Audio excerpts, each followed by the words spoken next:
தவறு என தெரிந்தும் விவாதம் செய்யும் முட்டாள்களிடம் விவாதம் செய்வதை விட விலகி நிற்பதே மேலப்பா.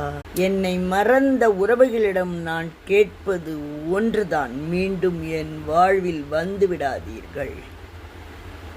அடுத்தவன் 1000 சொல்வான், அவனுக்கு அது பொழுதுபோக்கு. ஆனால் நீ எடுக்கும் அனைத்து முடிவும் உன்னுடையதாக இருக்க வேண்டும், ஏனெனில் அது உன் வாழ்க்கை. சுமக்க தெரிந்து கொண்டால் சுமைகளும் சுலபம்தான், சாதிக்க பழகிவிட்டால் தடைகளும் சவால் தானப்பா. மறக்க முடியாத குற்றங்களை மன்னித்து விடுங்கள், மன்னிக்க முடியாத குற்றங்களை மறந்து விடுங்கள், மனம் அமைதி பெறும்.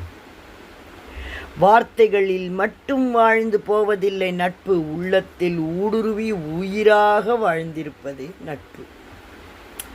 காலியாக இருக்கும் சட்டப்பை 1000 படிப்பினையை கொடுக்கும், நிறைந்து வழியும் சட்டப்பையோ 1000 வழிகளில் கெடுக்கும். ஒருவர் உன்னை பிடிக்கும் என்று சொல்லிவிட்டால் வாழ்க்கை முழுவதும் பிடிக்கும் என்று நினைத்து விடாதே. இன்று பிடிப்பவருக்கு நாளை பிடிக்காமையும் போகலாம். அதனால் அவங்க கூட ப்ரெசண்ட்டில் வாழ்ந்துட்டு தூர போயிடும். கடலை போல் பெரிதாக சந்தோஷம் தேவையில்லை, கால்களை நனைக்கும் அலைகள் போல் சின்ன சின்ன சந்தோஷம் போரும் வாழ்க்கையை அழகாக்க. இப்பூமியில் யாரோ ஒருவரின் சுயநலனுக்காக நாம் தான் பலியாகிறோம், நம்மை அறியாமலே. வாழ்க்கையை அடிக்கடி திரும்பி பாருங்கள். நீங்கள் அடைந்த வழிகளையும் அதனை கடந்து வந்த வழிகளையும் நம்பிக்கை தரும்.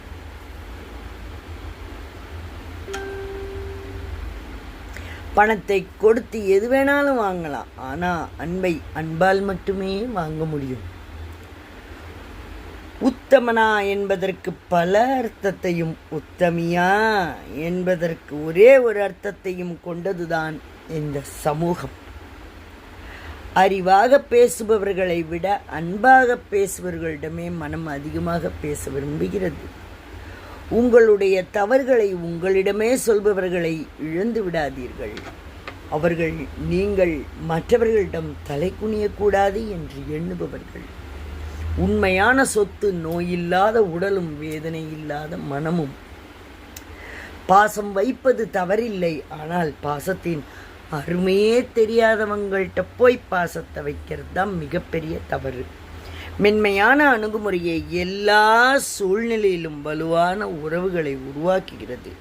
இன்று உன்னால் ஒருவன் கஷ்டப்பட்டால் நாளை வேறொருவனால் அந்த கஷ்டம் உனக்கு